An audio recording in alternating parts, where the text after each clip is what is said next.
Welcome to Inspired for More podcast. I am so happy you're here. My name is Alexandra, and I embarked on a crazy journey of self-discovery over a decade ago. I have built and I continue to grow my multi-7-figure sales organization, and I am insanely passionate about stepping into the very best version of ourselves and letting go of stories that no longer serve us.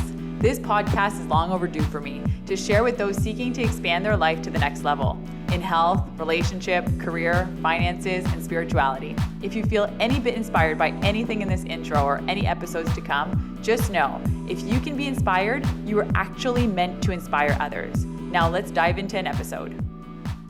All right, so welcome to episode 4. Thank you so much for pressing play today. And today's literally like a part 2 of last week's high vibrational living. And really, high vibrational living is 100% intertwined with forgiveness, because forgiveness, like I talked about on the emotional scale, unforgiving, bitterness, resentment, holding on to things that don't serve us is actually dissipating the energy that we could be using to be not only putting towards our dream life, but in fulfillment and using all of those things in our tools and our gifts towards better things. But when we're holding on to emotion, when we're holding on to resentment, when we're holding on to things that are no longer serving us, it's actually just like dissipating that energy, and it's stopping us from being the high vibrational person that we truly were meant to be, and the person that we actually came to life like that. So somebody was asking me earlier, how do I come up with the subjects? And I have to be so honest. I say, like, these subjects really come through me. It's literally my higher self or God that really comes through me as I come and talk on these podcasts, because I go for a run or I wake up in the morning, I meditate, I pray, and I literally just ask for guidance on what could be speaking to somebody. And if this can make a difference in one person's life the way that it has to mine, I hope that it serves you well, because to me, this forgiveness practice has literally come into my world in the last 4 years. And it's something that I practice every single day. And so for many of you that might be just getting onto the personal growth journey, we often hear, or you'll see so many quotes online talking about gratitude. And of course, like I mentioned last week on our episode about high vibrations, is really that gratitude is one of the highest frequency feelings that you can feel. And it's so important to be grateful, like being in a grateful state about even the most minuscule things. And I say this to my kids all the time. I say, the more you're grateful for the little things, the more the bigger things are going to be coming. And to me, it's not so much about material, like I was saying, it's about feeling really fulfilled. Like the more that you live in that state, the more that you have a home that's a grateful home, an emotional grateful home that you're living in. And so when I talk about forgiveness, you might be thinking about like one particular incident, but as I go through the steps about forgiveness, you're going to realize that forgiveness is a day-to-day thing. So for me, gratitude is something that's a day-to-day practice, and forgiveness is a day-to-day practice that I really try to as much be perfecting. And as I talk about all this stuff, this is stuff that I'm implementing in my life every single day. And just like working out or just like eating clean, you can get off the bandwagon, but these are just tools that have been in my toolbox for a couple of years that I love sharing with other people. And so you might be thinking about one particular incident. Maybe you're thinking about, oh my God, like I lent some money to some person and they never paid me back, which was probably some of the things that like came up for me when I first started to think about unforgiveness and like ickiness and feelings that might be lingering in. And this is really powerful, because when you start to identify the things that you might have you might have just like pushed to the side in your life, but haven't actually like put it into your heart and just like released it. Maybe for the simple fact that forgiving that person, you feel like it's taking them off the hook for something that they did in your life. But I want you to know that holding on to unforgiveness is actually hurting you more than that of the person. It's always going to hurt you more. It actually it just fizzles out your energy. It fizzles out the greatest things that can come into your world. And so that's why today's topic is so important to me, to really get to the nitty gritty of the things that are holding us back from really living our very, very best life and serving other people in the very best way possible.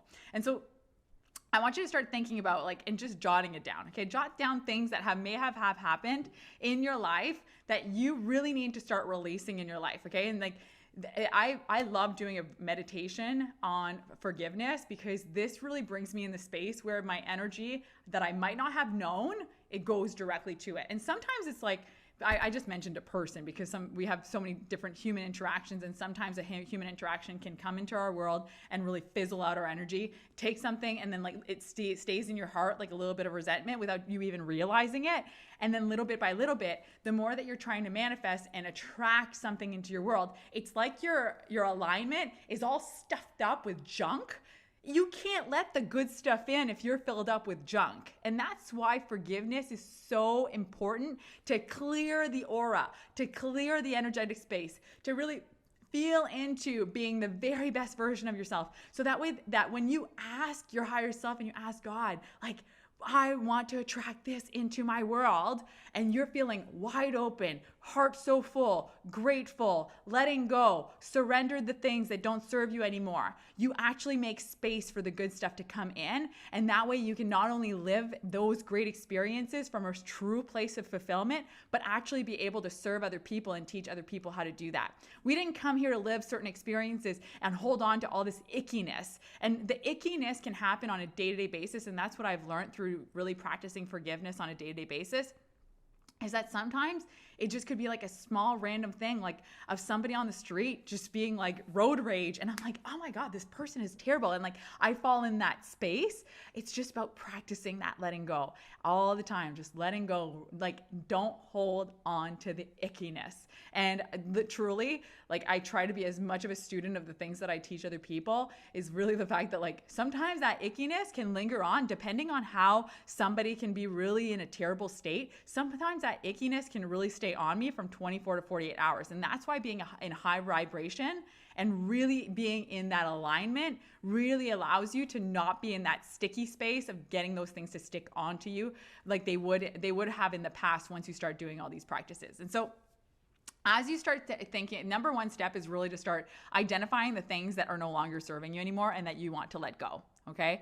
That's probably the number one thing that I could tell you, is really, really start writing down and journaling. And if journaling is not your thing, is just really centering in and just really feeling into the things that you might be holding on to. I mean, sometimes as I was doing this earlier on, when I first started practicing this, I had like these relationship icks that an interaction had happened and that would have stuck with me. And just speaking about this doesn't stop it from happening again in the future, but I try to be as aligned as possible to avoid those things from happening. But humans are life is unpredictable because humans are unpredictable, right? So like Jim Rohn used to say that all the time. And once you know that, it's very like, it's a huge relief to know that, just to know that you take responsibility for you and you let go of the things that are no longer serving you. So maybe staying in that state and really feeling into the things that have hurt you in the past and journal on them. Really take time, journal it out.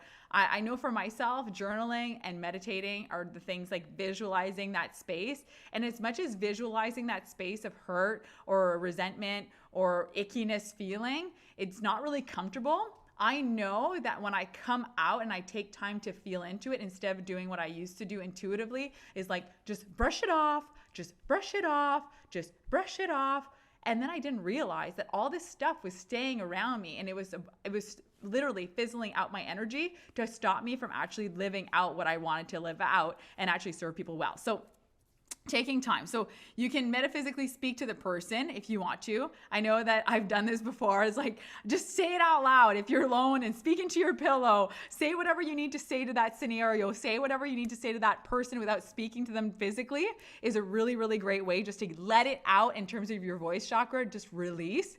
And it's crazy because there's a great book from Louise Hayes that's called You Can Heal Your Life. And I literally live by the principles in that book, because what happens is that if we don't use our voice, just like speaking out something that made us angry or made us feel uncomfortable or made us feel smaller, or they shrunk us down and they tried to use their ego to overpower us, sometimes we end up shrinking in our energy from that. So just speaking it out, you don't have to speak it out to them. You can speak it out in your own space. You can clear that stuff without having that person present. Okay. So sometimes we're like, I used to imagine forgiveness having to go back to the person, be like, I forgive you. I need to tell you this. You can do that, but you can also learn the tactics to release that energy without having to physically get back into that space with that person. And so that when that person or that scenario comes back into your world, you're fully released. You've let go. It doesn't even like flinch in terms of your energy. Okay.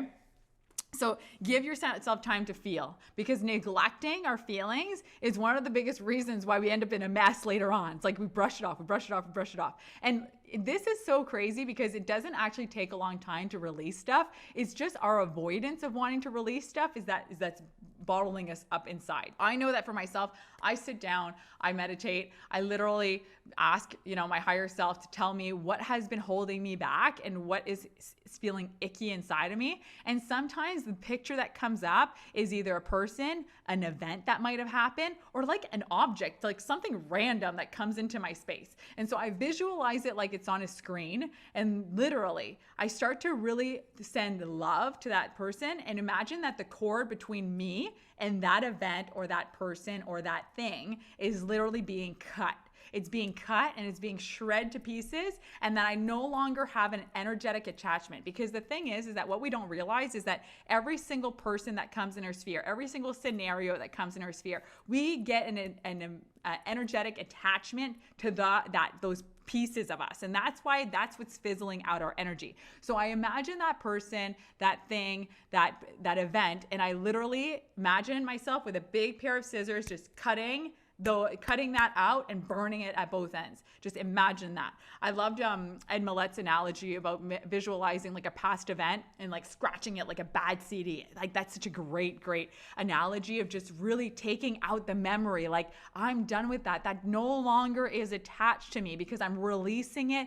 It's no longer part of my identity. It's no longer part of the things that I want to be reliving or having an attachment to. So just scratching that like an old CD is a really great thing to do. Make it clear to yourself that you're forgiving. You're forgiving and letting go. You're letting go not only for yourself, but you're letting go for your higher self, and you're letting go for your life's mission. Because holding on to anything of these types of icky feeling is actually stopping you from stepping into the very self. And that's what I've been talking. It's actually a burden that you've been carrying. Forgiveness doesn't mean condoning the behavior that's invited that person and to invite that person back into your life. But forgiveness means being ready to stop having the situation control your life. And that's another great way to identify, because when we look back at how many times can we replay a scenario in our heads, and literally, if we don't take control of our emotional home, something else is controlling us. It's a past event, it's a person, it's a thing. There's something holding us on energetically that's keeping us stuck there. So we need to take personal responsibility and literally detach it, cut the cords. Now, one of that meditation of me visualizing that certain event and literally dissipating and cutting the cords and lighting it up at both ends is one that has really served me. And the way that I end that is it's a Hawaiian practice, okay? And you can use mantras. What great mantra to use is you can say, I release you, I forgive you, I release you, I forgive you, I release you, I forgive you, I release you, I forgive you. And to be quite honest with you, I do this all day long in my head, okay? Like, let's say somebody cuts me off in traffic. I go, I release you, I release you, I forgive you. And sometimes I go, I release you, I love you, I send you love, because I'm a being of light, and you're a being of light, and you're a being of love, and you have an unlimited amount of love, you have an unlimited amount of light inside of you. So remind yourself that you have more than enough energy inside of you. Sometimes we just got it all bottled up with all this crazy anger and resentment and all these things that are no longer serving us. So releasing that makes you have an abundance and an unlimitedness of having love and light to offer to other people. And so let's say I go to the cashier and somebody wants to cut me off in line, or like all these little random things, or somebody might have a different opinion, and just like, I release you, I love you, I release you, and I forgive you. And another great one is the Hawaiian practice that I wanted to get into. This one was something that came into my world literally 4 years ago. And when I heard this for the first time, it was actually one of my really good friends, Julie, that showed me that she had really released a really bad relationship in the past that had a huge controlling issues on her. And she started to practice this practice, and I had never heard about it. I was flabbergasted when I researched it, and it is unbelievable. This is like original from Hawaiian culture, and it's called Ho'oponopono. Okay, I always feel like I say it wrong, but it's like a long Italian word. Hawaiian name, and it goes, I'm sorry. So it's 4 mantras. Okay, I'm sorry. Please forgive me. I love you. Thank you. So the way that practice works is that the Hawaiian tribes all get together and they literally use this mantra with those 4 phrases over and over and over and over again, just to really sweep the aura clean and just really feel free and feel in alignment and feel like their aura totally wiped out of anything, like literally anything that they could have had, even in terms of like negative, like low vibrational foods. They're just swiping that aura clean. They're swiping every cell in their body clean with this mantra. So they go, I'm sorry, please forgive me, I love you, thank you. I'm sorry, please forgive me, I love you, thank you. And I've heard it different ways. Some other people have said like, thank you, I love you, please forgive me, I'm sorry. They've switched it up, but I really love starting with, I'm sorry, please forgive me, I love you, thank you. I'm sorry, please forgive me, thank you, I love you. And so those are really my top tricks on the mantras. The mantras definitely, but you cannot hop from, and I can tell you this from personal experience, you cannot hop from, I feel angry, pissed off about that whatever scenario that happened and it's bringing my energy down, and I'm just gonna go, I'm sorry, please forgive me, thank you. I just have to take a moment in between. Even if that moment is 5 seconds, just feel into, yeah, that hurt for a second. Yeah, that really hurt my soul, that person hurt me. And then I'm releasing it. I'm sorry, please forgive me. Thank you. I love you. I release you. I forgive you. I release you. I forgive you. But I have to take time, because just saying the mantra is just like sweeping it and forgetting about it like before, but literally taking a moment to feel. And if you feel as you say the mantras that you're sweeping all of your cells clean and free and open to all the goodness that the world has to offer you, it will do the same effect that from the studies that I've actually read up on it. So that's really by far the most practical and the strongest thing that I've done in terms of sweeping my aura clean and feeling free. Because freedom is it's such a large word, right? People go, freedom, I love freedom. And I'm all about time freedom. I'm all about financial freedom, but I'm also a lot about like freedom as like your emotional freedom. Emotional freedom is probably the most important thing for me in terms of my life. And these practices have brought on that. And when you're in that energetic alignment with other people who are like emotional free, like you create incredible relationships. Like the relationships that came into my world once I started not having the icky feelings last for days and months and years, let's say. Once I started cleaning my aura clean, it's so refreshing, the kind of relationships and friendships that I've attracted into my life. And I have to say, I'm so blessed because my husband's not somebody that holds on to stuff. So I've been blessed to have somebody in my life that really does I feel like he naturally just cleans his aura all the time. But cleaning our aura is definitely one of the things that is our is our responsibility if we really want to live an awesome life. Another great way that you can do it is, I don't know if you're familiar with chakras, but your chakra, you've got your crown chakra, you've got your third eye chakra, you got your throat chakra, you got your yellow chakra near your belly button, and you got your heart chakra, and then you got your root chakra. And so what you really want to make sure is you could do, if you're feeling like you need a visual, some people need a visual far more than just meditating and visualizing it in terms of feeling. I'm a big feeling person, so to me, I don't necessarily need the visual. I just need to feel the feeling. I need to feel the energy. I need to feel the people. I need to feel that, like when I'm meditating, that I'm really releasing, or even if it could happen in a split second, just like feel into the feeling and then say a quick mantra in my head, and then I just release. But you can also, if you're visual, and I know that the people have called me back and said that it really worked, is that they draw a drawing with the person, they imagine the scenario in their head, okay? And they literally connect all the chakras together. So you can go on Google and type in chakras, okay? I probably didn't describe it the best way, especially as a certified yoga instructor, but all I'm saying is that you just literally connect your body, okay, your picture with that other person's picture, and you connect all the chakras together. Because again, every interaction that you've had with a human being that you might have created this icky feeling, even though you might have had so much joyful experience, if that relationship ended up in an icky feeling, you want to make sure to be just cutting the energetic ties that are fizzling out your energy. So you can connect all of your chakras together and then just visualize releasing and sending love to that person. It's so important, just sending love, because what you send out in the world is what comes back to you multiplied. I really have that strong belief. And next episode is all about stepping into your prosperous living and the mindset behind that, and how I let go of terrible money mindsets that really served me in terms of stepping into that prosperity mindset. That's next episodes, so stay tuned.